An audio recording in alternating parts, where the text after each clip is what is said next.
Assalamu alaikum. In today's lecture, we will discuss about the energy flow in the ecosystem and also nutrient flow in the ecosystem. चूँकि इससे पहले जो हम lecture upload कर चुके हैं उसमें आप लोगों को पता होगा, वहाँ पर हमने पढ़ा था कि the functioning of an ecosystem may be understood studying the following terms, that is energy and material flow. So ये फर्स्ट थिंग है जिसको हमने यहाँ पर क्या करना है, पहले समझना है ताकि हमें पता चले कि फंक्शनिंग ऑफ एन इकोसिस्टम का क्या मतलब है। फिर उसके बाद हमने फूड चेन को देखना है और फूड चेन के बाद हमने किस चीज़ को देखना है, फूड वेब और फिर फूड पैरामाइड किसे कहते हैं। ठीक है। So flow energy flow in the ecosystem. So energy is the most essential requirement for all living organism. जितनी भी लिविंग ऑर्गेनिज्म है उनके लिए एनर्जी क्या है, वो बेसिक रिक्वायरमेंट है। क्यों? क्योंकि इस एनर्जी के बेस पर वो डिफरेंट काइंड्स ऑफ एक्टिविटी या वर्क जो है वो फिर परफॉर्म करते हैं। Now solar energy is the only source of our planet earth. अगर हम देख ले तो जो हमारा प्लेनेट है दैट इज़ अर्थ, यहाँ पर एनर्जी का मेन सोर्स क्या है, solar energy, sun energy. Mean sun जो है इससे जितनी भी ऑर्गेनिज्म है वो इसके ऊपर डायरेक्टली या इनडायरेक्टली क्या है, डिपेंडेंट है। सोलर एनर्जी के बगैर मीन कोई दूसरा सोर्स है ही नहीं जहाँ से ये जो ऑर्गेनिज्म है वो क्या करे, एनर्जी गेन करे। So solar energy is the only source of our planet that is earth. Solar energy is transformed to chemical energy in the photosynthesis by plant. अगर आप लोगों को पता हो जो प्लांट्स है उनमें चूंकि एक प्रोसेस होता है जिसे हम क्या कहते हैं, फोटोसिंथेसिस, और उसी दौरान जो सोलर एनर्जी लाइट एनर्जी है उसकी कन्वर्जन होती है इनटू द केमिकल एनर्जी, और वो केमिकल एनर्जी किस फॉर्म में होते हैं, कार्बोहाइड्रेट्स या शुगर के फॉर्म में। That's why we call them primary producer.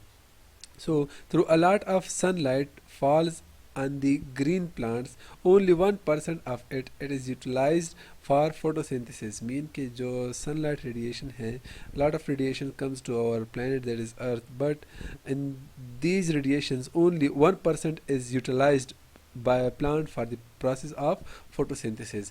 So this is the most essential step to provide energy for all living organisms in the ecosystem. क्यों? क्योंकि ये जो प्लांट है चूँकि ये तो ऑटोट्रॉफ है, ये तो खुद के लिए एनर्जी को सिंथेसाइज कर सकते हैं, केमिकल एनर्जी। ना ये केमिकल एनर्जी जो है ये इनके बॉडी में पर स्टोर्ड होते हैं, और हमें पता है कि दूसरे ऑर्गेनिज्म भी है जिसे हम कंज्यूमर कहते हैं, ये प्राइमरी सेकेंडरी टर्शरी, वो प्लांट्स के ऊपर डायरेक्टली और इनडायरेक्टली फिर क्या है, वो डिपेंडेंट है, उनके ऊपर फीड करते हैं। सो that's why this is the most essential step to provide energy for all living organisms in the ecosystem. So ये photosynthesis जो है पर हमारे साथ क्या है, essential step है। इसके बगैर एनर्जी हमारे इन्वायरमेंट में एंटर नहीं हो सकती। So some amount of chemical energy is used by the plant for their growth. अब क्या होगा कि ये जो प्लांट है ये इन्हीं केमिकल एनर्जी में से कुछ हिस्सा अपने ग्रोथ के लिए जो है वो यूज़ करेगा, and the remaining is transferred to consumer by the process of eating. और रिमेनिंग इनके बॉडी में जो एनर्जी केमिकल एनर्जी स्टोर्ड है, क्योंकि दूसरे कंज्यूमर्स होते हैं वो उनके ऊपर फीड करते हैं, ईटिंग करते हैं, तो उसी दौरान वो केमिकल एनर्जी उन्हीं ऑर्गेनिज्म में क्या हो जाती है, ट्रांसफ़र हो जाती है। नाउ दस दी एनर्जी एंटर्स द इकोसिस्टम। अब अगर हम देख ले तो जो सोलर एनर्जी है वो हमारे इकोसिस्टम में एंटर हो चुके हैं, पहले प्रोड्यूसर्स में, अब दूसरे जो कंज्यूमर है। So through the photosynthesis and pass through the different trophic levels feeding zone. अब क्या होगा कि ये जो एनर्जी है ये इसकी ट्रांसफॉर्मेशन होगी इन डिफरेंट ट्रॉफिक लेवल्स और फीडिंग लेवल्स। वो हम देखेंगे कि किस तरह इसकी ट्रांसफरिंग होती है। लेट्स सपोज ये हमारे साथ एक स्केच है जहाँ पर आप लोग देख सकते हैं कि ये हमारे साथ मेन सोर्स है सन। अब सन से रेडिएशंस आते हैं और producer with the help of photosynthesis ये जो लाइट एनर्जी है इन्हें कैप्चर करते हैं और उन्हें कन्वर्ट करते हैं इनटू केमिकल एनर्जी। सो यहाँ पर क्या होगा कि प्रोड्यूसर ग्रोथ के लिए वही उसी एनर्जी को यूज़ करेंगे, लेकिन उसी दौरान सारा एनर्जी जो है वो यूज़ नहीं कर सकते। Lot of energy is lost in the form of heat. Clear है। नेक्स्ट इन्हीं प्रोड्यूसर के ऊपर कंज्यूमर फीड करेंगे। सो कंज्यूमर जब इनके ऊपर फीड करते हैं, ईटिंग करते हैं, तो उनके अंदर जो स्टोर्ड केमिकल एनर्जी है वो फिर वो हासिल कर लेते हैं। ठीक है। और साथ में ये कंज्यूमर क्या करेंगे कि ग्रोथ के लिए ये जो केमिकल एनर्जी है उनको यूज़ करेंगे, और लॉट ऑफ एनर्जी यहाँ पर भी ज़ाया हो जाएगा, वेस्ट हो जाएगी। नेक्स्ट कंज्यूमर के ऊपर जब उनकी डेथ हो जाती है या प्रोड्यूसर की जब डेथ हो जाती है तो डिकम्पोजर उनके ऊपर क्या करते हैं, वो फीड करते हैं और वो कम्प्लेक्स मालिक्यूल को सिंपलर कंपाउंड में क्या कर लेते हैं, वो डिग्रेडेशन कर लेते हैं, डिग्रेड कर लेते हैं, उनकी ब्रेक डाउन कर लेते हैं। लेकिन यहाँ पर भी लॉट ऑफ एनर्जी जो है वो लास्ट हो जाती है। और अगेन जब डिकम्पोजर उनकी डिकम्पोजिशन कर लेते हैं तो नेचर जो इकोसिस्टम है उनमें क्या आ जाता है, इनऑर्गेनिक न्यूट्रिएंट जो है वो आ जाते हैं एबायोटिक इन्वायरमेंट में। और अगेन ये जो इनऑर्गेनिक न्यूट्रिएंट पोल है इनको प्रोड्यूसर फिर यूज़ करेंगे एज अ न्यूट्रिएंट वो यूज़ करेंगे और फिर दूसरे जो लाइफ के लिए एसेंशियल सब्सटेंसेस हैं वो फिर उससे वो क्या करेंगे, सिंथेसाइज करेंगे। So this is overall energy flow from abiotic environment to biotic environment, at how it proceeds. Now energy flow and thermodynamics, इनके दरमियान हमने क्या करना है, वो रिलेशन देखना है कि एनर्जी फ्लो का थर्मोडायनामिक्स के साथ कोई रिलेशन है कि नहीं है। The flow of energy through an ecosystem follow the two law of thermodynamics. जिस तरह इकोसिस्टम में energy from one trophic level to another trophic level उसकी ट्रांसपोर्टेशन होती है, सो ये जो ट्रांसपोर्टेशन है ये फॉलो करते हैं basically basic laws of thermodynamics. One is first law of thermodynamics. अच्छा, फर्स्ट लॉ थर्मोडायनामिक्स क्या कहते हैं? It states that energy can be created nor destroyed but it can be transferred, sorry यहाँ पर कंसिडर लिखा है लेकिन ये है transferred from one form to another form. आप लोगों को पता होगा कि energy can not be created not destroyed but it can be transferred from one form to another. ये क्या है, फर्स्ट लॉ ऑफ थर्मोडायनामिक की फर्स्ट स्टेटमेंट है।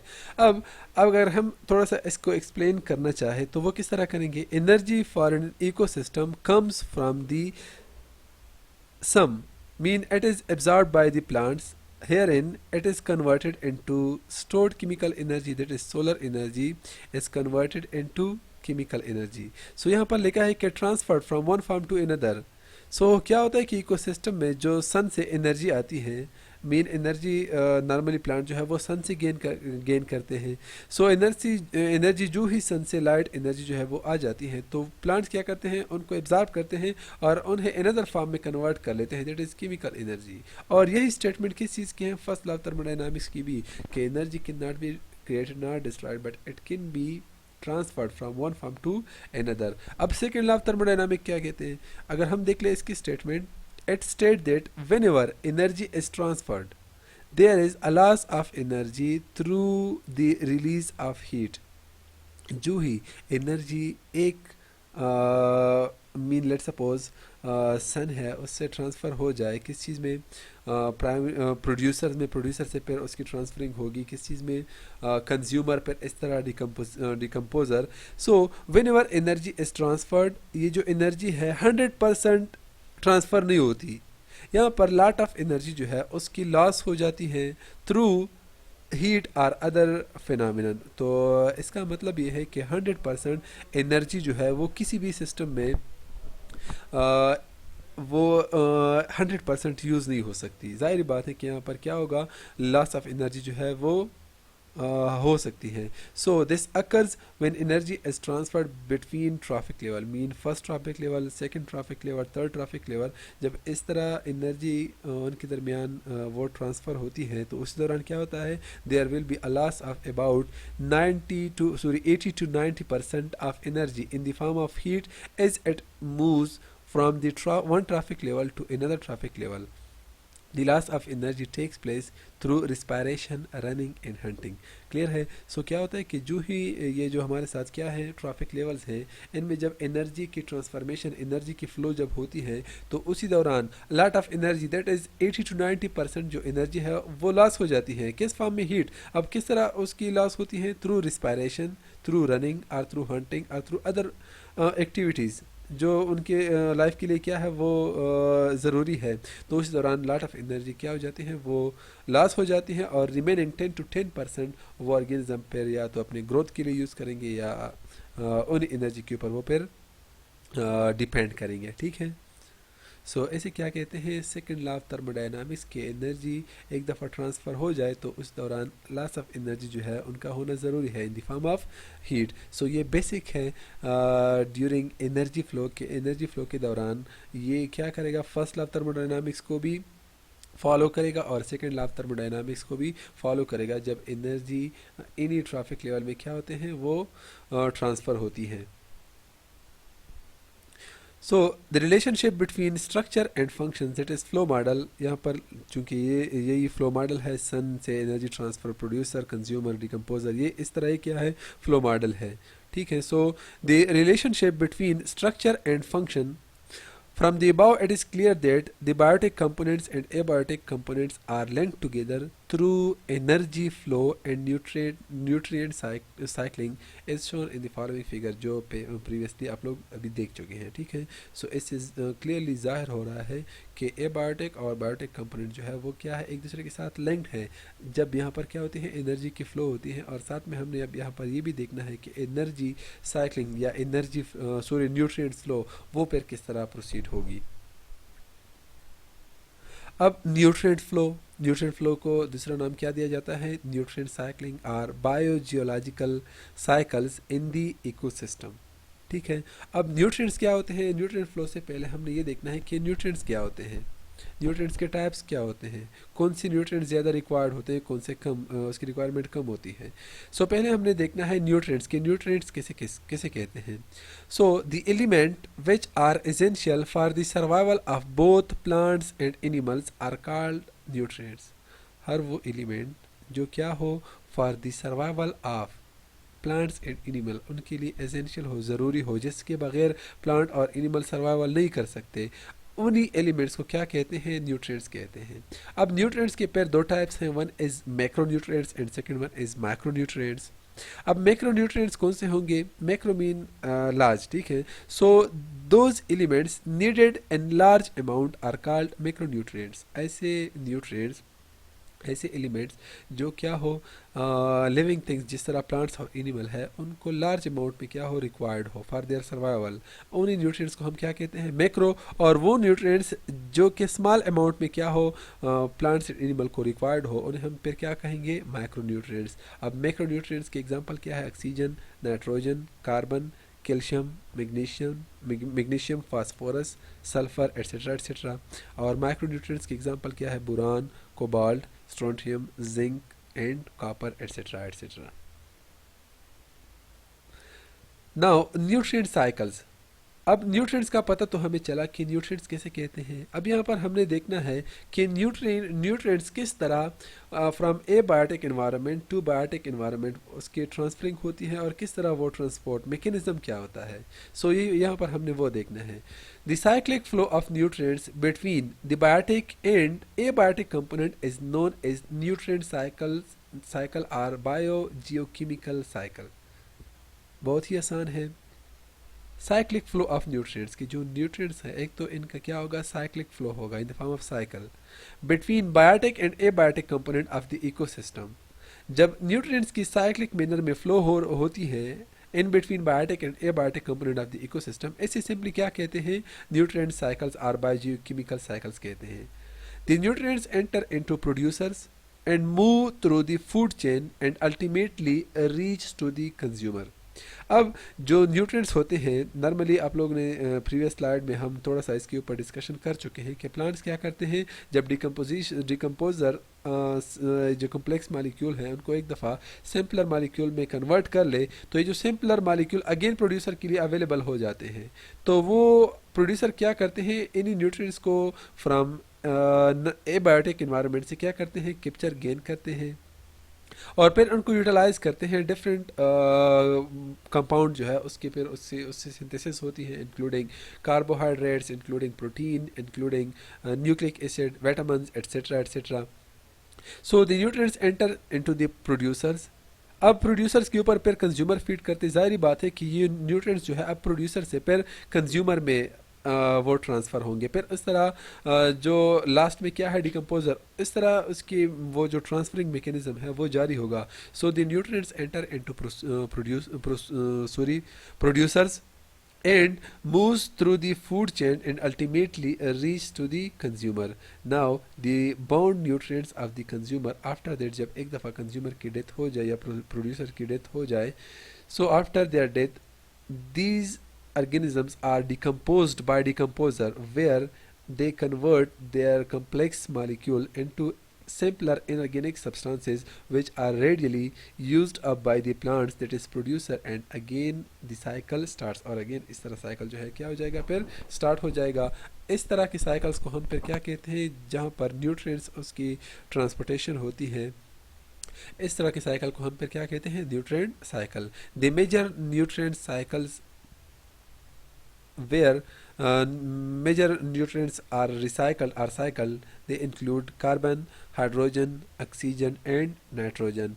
They are cycled again and again between biotic and abiotic component of the ecosystem. यहाँ पर second one abiotic लिखा है, लेकिन बायोटिक है, लेकिन यहाँ पर आप लोगों ने एबायोटिक लिखना है. और साथ में यहाँ पर प्रोसीजर लिखा है, लेकिन यहाँ पर कौन सा टर्म है, प्रोड्यूसर्स. क्लियर है?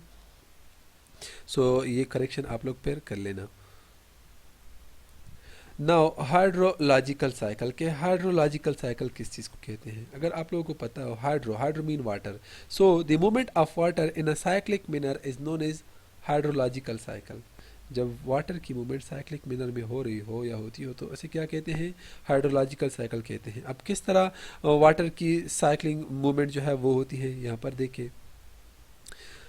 जिस तरह स्नो, अब सॉरी सन है, सन क्या, सन से रेडिएशन या हीट जो है वो हमारे जो अर्थ है, प्लेनेट है, उसमें एंटर हो जाती है. और उस दौरान जाहिर बात है कि जो स्नो है हिल्स के ऊपर है या माउंटेन के ऊपर है, उसकी मेल्टिंग होती है. सो आफ्टर देयर मेल्टिंग जो स्नो है वो मेल्ट हो जाती है इनटू वाटर. अब ये वाटर मूव करेगा, ठीक है.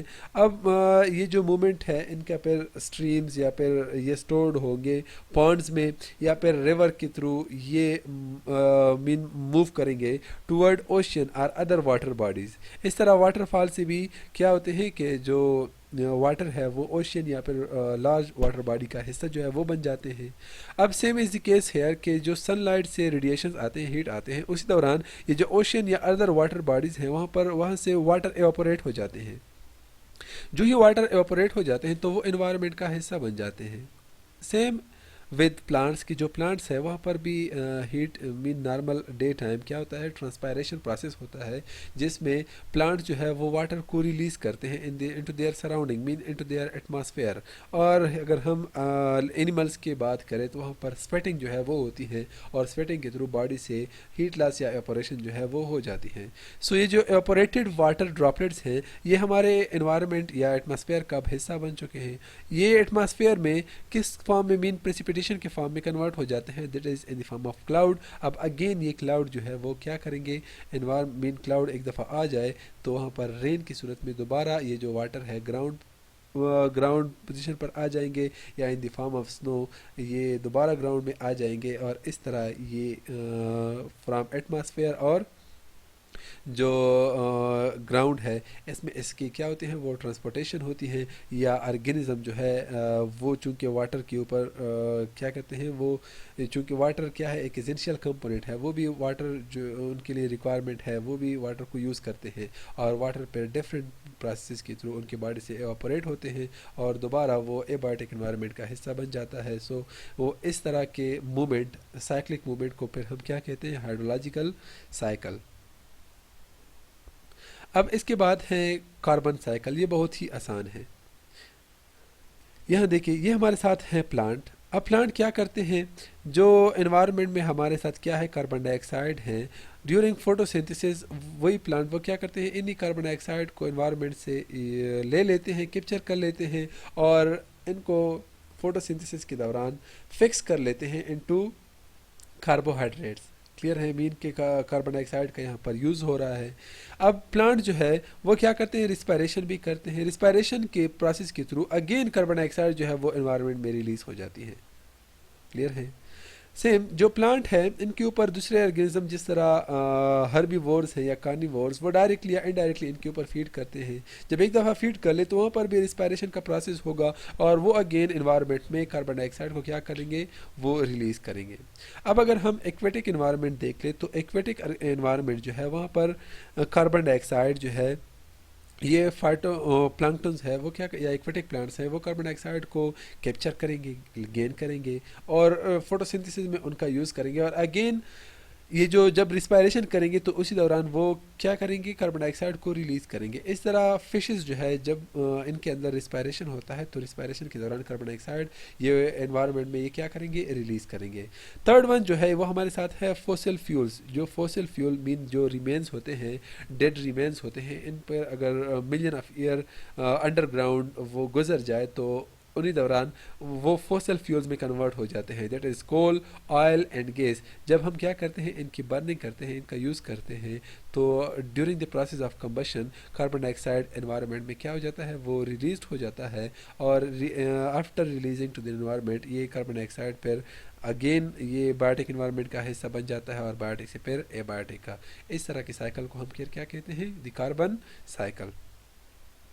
यहाँ पर आप लोग देख सकते हैं ये बहुत ही आसान सा स्केच है या डायग्राम, इससे आप लोग इजीली अंडरस्टैंड कर सकते हैं। जिस तरह जब किसी कोई ऑर्गेनिज्म है वहाँ पर सेलुलर रेस्पायरेशन का प्रोसेस होता है तो उसी दौरान और साथ में जो हमारे साथ क्या है फॉसिल फ्यूल है, जब उसकी बर्निंग होती है तो due to these two processes carbon dioxide are released into the atmosphere. एक दफ़ा एटमॉस्फेयर में आ गया तो अब कार्बन डाइऑक्साइड चूंकि प्लांट है, ग्रीन एल्जी है या साइनोबैक्टीरिया है, वो फोटोसिंथेसिस के लिए कार्बन डाइऑक्साइड के ऊपर क्या करते हैं, एक तरह से उनके ऊपर डिपेंड करते हैं। कार्बन डाइऑक्साइड को ये फोटोसिंथेसिस प्रोसेस के थ्रू यूज़ करेंगे और किस चीज़ की सिंथेसिस यहाँ पर होगा, शुगर मालिक्यूल या फिर कार्बोहाइड्रेट। अब चूंकि प्लांट्स है या जो भी है इनके ऊपर क्या करते हैं, मीन के जो प्रोड्यूसर है उनके ऊपर प्राइमरी कंज्यूमर पर फीड करते हैं। जब प्राइमरी कंज्यूमर इनके ऊपर फीड करेंगे तो जाहिर बात है कि इनके बॉडी में सेलुलर रिस्पायरेशन होगा और सेलुलर रिस्पायरेशन के थ्रू कार्बन डाइऑक्साइड एनवायरनमेंट में रिलीज हो जाएगा। सो बायोटिक एनवायरनमेंट से carbon dioxide again abiotic environment में जा रहा है। अब हमें पता है कि जो प्राइमरी कंज्यूमर्स है इनके ऊपर तो सेकेंडरी कंज्यूमर जो है या हायर लेवल कंज्यूमर जो है वो भी फीडिंग करते हैं। तो जब वो उनके ऊपर एक दफ़ा फीड कर ले तो उसी दौरान उनकी बॉडी में ये जो हायर लेवल कंज्यूमर है उनकी बॉडी में भी क्या होगा, रिस्पायरेशन प्रोसेस और उसके थ्रू कार्बन डाइऑक्साइड एनवायरनमेंट में रिलीज होगा। नाउ अगर हम देख ले तो थर्ड किस्म की कैटेगरीज है जिसे हम डिकम्पोजर या डिट्राइटस कहते हैं। जब ये प्लांट इसकी एक दफ़ा डेथ हो जाए या प्राइमरी कंज्यूमर की डेथ हो जाए या सेकेंडरी कंज्यूमर की डेथ हो जाए या हायर लेवल की कंज्यूमर की डेथ हो जाए तो डिकम्पोजर्स क्या करते हैं, उनकी डिकम्पोजिशन करते हैं और डिकम्पोजिशन के प्रोसेस के थ्रू भी डिकम्पोजर क्या करते हैं, वो सेलुलर रिस्पायरेशन और उसी दौरान भी कार्बन डाइऑक्साइड एनवायरनमेंट का हिस्सा बन जाता है। So again from biotic component carbon dioxide किस चीज़ में चला गया, एबायोटिक एनवायरनमेंट में। सो इस तरह के साइकिल को हम फिर क्या कहते हैं, कार्बन डाइऑक्साइड या कार्बन साइकिल। क्लियर है। अब कार्बन साइकिल को ऑलरेडी हम डायग्राम के थ्रू मैं समझा चुका हूँ, लेकिन यहाँ पर थ्योरी भी आप लोग सीख ले कुछ।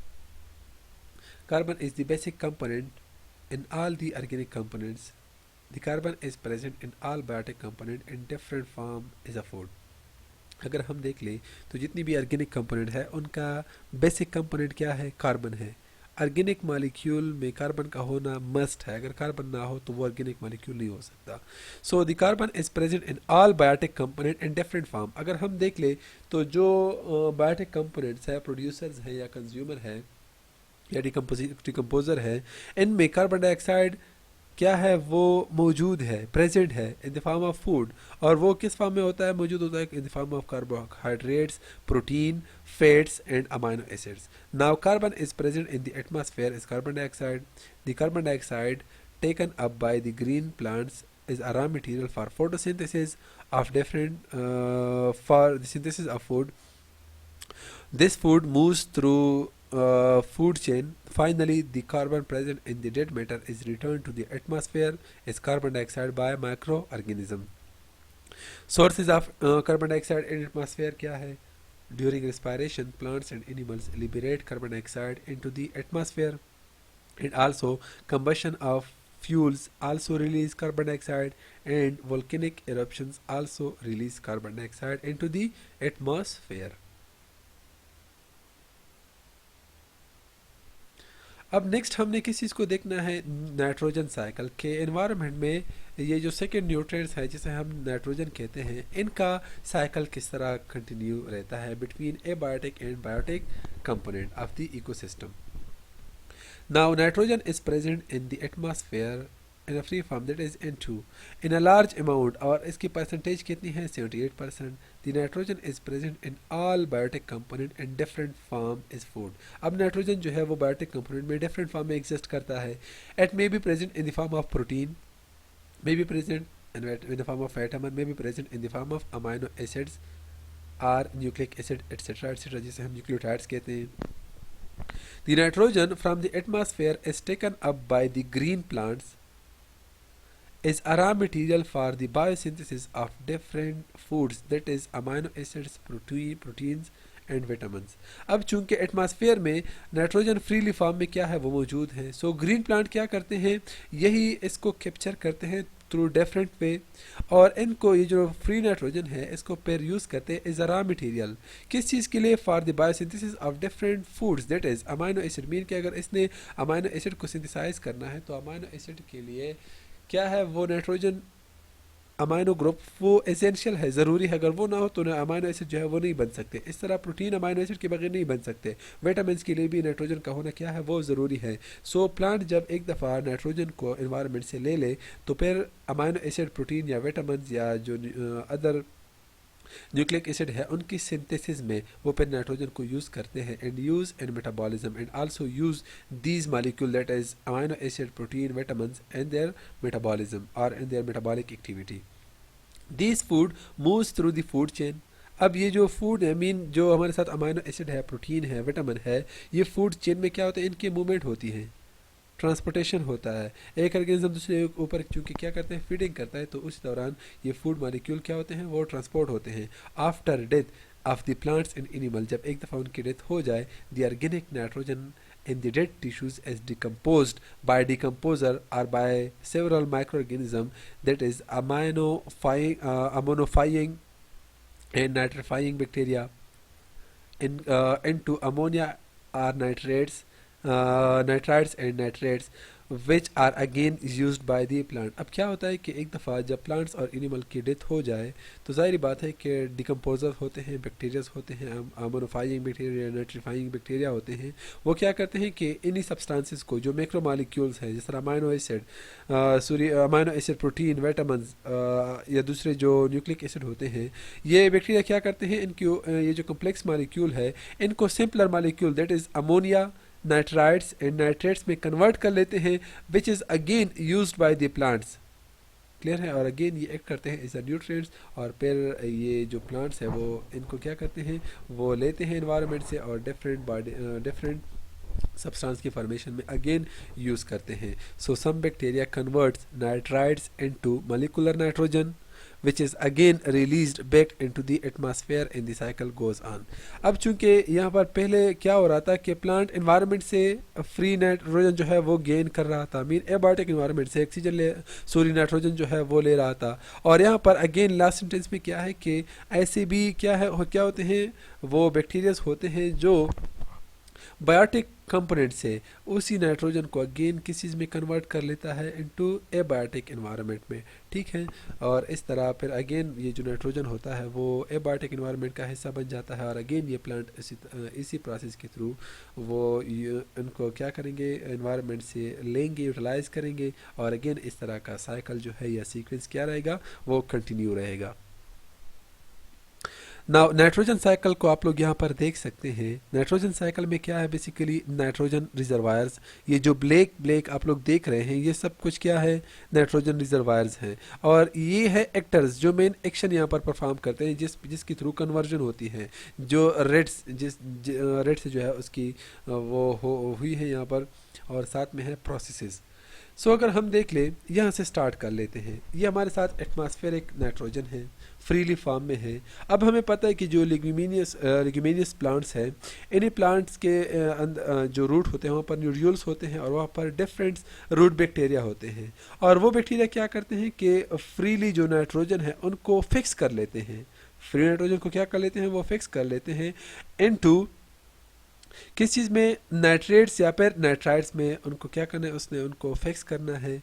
अब एक दफ़ा उसकी फिक्सेशन हो जाए तो ये जो प्लांट है ये इनके ऊपर क्या करेगा, इनको यूज़ करेगा, इनको यहाँ से कैप्चर करेगा एंड डिफरेंट बायोसिंथेसिस जो प्रोसेसेस हैं जिसमें अमाइनो एसिड या विटामिन या प्रोटीन की सिंथेसिस जो होती है उनमें ये यूज़ करते हैं इनको। क्लियर है। सो यहाँ पर नाइट्रोजन फिक्सेशन एक दफ़ा हो जाती है तो क्या होता है कि इनके ऊपर ह्यूमंस भी फीड करते हैं या हर्बीवोर्स इनके ऊपर फीड करते हैं या इनडायरेक्टली कार्निवोर भी इनके ऊपर क्या करते हैं, वो फीड करते हैं। सो ये जो ऑर्गेनिज्म है, हर्बीवोर्स हैं, ह्यूमन बीइंग हैं या दूसरे कार्निवोर्स हैं, वो वेस्ट प्रोडक्शन भी करते हैं। मीन जब एक दफ़ा इनके ऊपर फीड कर ले, ज़ाहिर बात है कि ऑर्गेनिक मॉलिक्यूल है, यहाँ पर नाइट्रोजन जो है वो भी होगा। सो एक दफ़ा ये इनके ऊपर फीड कर ले तो वेस्ट मटेरियल बन जाते हैं और वो वेस्ट मटेरियल पे एनवायरनमेंट में क्या करते हैं, एक्सक्रीट करते हैं थ्रू इजेशन प्रोसेस। सो ये जो सब्सटेंस है, अब क्या होता है, चूँकि ये ऑर्गेनिक मैटर है, अब इसकी डिकेइंग जो है वो ज़रूरी है। अब क्या होगा कि जो डिकम्पोजर वो इनका डिके करेगा, जिसमें बैक्टीरिया, फंजाई, वर्म्स वो इंक्लूडेड है, वो इनको डिकम्पोज करेंगे और साथ में अगर इनका डेथ भी हो जाए तो तब जाकर यही ऑर्गेनिज्म इनकी डिकम्पोजिशन करेंगे। सो आफ्टर देयर डिकम्पोजिशन ये जो सब्सटेंसेस होते हैं इनकी कन्वर्जन किस चीज़ में हो जाती है, अमोनियम आयन एंड अमोनिया में। अब ये जो सब्सटेंसेस है या ये तो प्लांट एसिमिलेशन मीन यूज़ करेंगे या इन the form of nitrates and nitrites, या अगेन ये इसी साइकिल का हिस्सा बन जाता है। ये जो अमोनियम है या अमोनिया है ये फिर कन्वर्ट हो जाता है इनटू नाइट्रेट्स। इनके लिए भी स्पेसिफिक बैक्टीरिया होते हैं, वो इनको कन्वर्ट करते हैं। अब ये जो नाइट्राइड्स हैं वो अगेन उसकी कन्वर्जन थ्रू अदर बैक्टीरिया वो कन्वर्ट हो जाते हैं इनटू नाइट्राइड्स। फिर अदर बैक्टीरिया होते हैं जिसे हम क्या कहते हैं, डीनाइट्रीफाइंग बैक्टीरिया, वो इन्हीं नाइट्राइड्स को फ्रीली नाइट्रोजन में क्या कर लेते हैं, एटमॉस्फेयर में रिलीज़ कर लेते हैं और एटमॉस्फेयर में फिर ये जो फ्री नाइट्रोजन है वो प्रेसिपिटेशन मीन के एटमॉस्फेयर का हिस्सा बन जाता है और ड्यूरिंग रेनफॉल ये जो नाइट्रोजन है वो इन the form of nitric acid, nitrous oxide या नाइट्रस एसिड जो है उसी फॉर्म में अगेन ये फिर वो अर्थ मीन जो हमारे साथ ग्राउंड है उसका हिस्सा बन जाता है और प्लांट फिर उसे दोबारा इसी तरह यूज़ करते हैं। सो यहाँ पर हमने देखा कि कंप्लीट वो ट्रांसपोर्टेशन हो रहा है, मूवमेंट हो रही है नाइट्रोजन की from environment to the biotic component and again from the biotic component to the environment, और इसे क्या कहते हैं, नाइट्रोजन साइकिल। अब यहाँ पर क्या है, नाइट्रिफिकेशन। नाइट्रिफिकेशन क्या किसे कहते हैं, the conversion of ammonia into nitrates as term is nitrification. जब एक दफ़ा अमोनिया मीन हमारे साथ अमोनिया मौजूद है और यहाँ पर बैक्टीरिया होते हैं, वो बैक्टीरिया क्या करते हैं कि इसी अमोनिया को नाइट्रेट्स के फॉर्म में कन्वर्ट कर लेते हैं। जब अमोनिया नाइट्रेट में कन्वर्ट हो जाए तो इस प्रोसेस को क्या कहते हैं, nitrification. That is brought about by a nitrifying bacteria, और नाइट्रीफाइंग बैक्टीरिया के एग्जांपल फिर क्या है, नाइट्रोबैक्टर एंड नाइट्रोमोनास। ये ऐसे बैक्टीरिया होते हैं जो अमोनिया को नेचर में मीन इकोसिस्टम में वहाँ पर वो क्या करते हैं, नाइट्राइड्स के फॉर्म में कन्वर्ट करते हैं। अब डीनाइट्रिफिकेशन किस चीज़ को कहते हैं, प्रीवियस स्लाइड में ऑलरेडी हम यहाँ पर इसके ऊपर बात कर चुके हैं कि जब the conversion of nitrates into nitrogen हो जाए इसको क्या कहते हैं, डीनाइट्रिफिकेशन। और this process is brought about by denitrifying bacteria which include Pseudomonas and fluorescence. So that's all about today lecture. Hope you will understand totally. लेकिन अगर फिर भी आप लोगों को कोई मसला हो तो तब जाकर आप मुझसे डायरेक्टली कांटेक्ट कर सकते हैं थ्रू व्हाट्सएप और ईमेल। Thank you.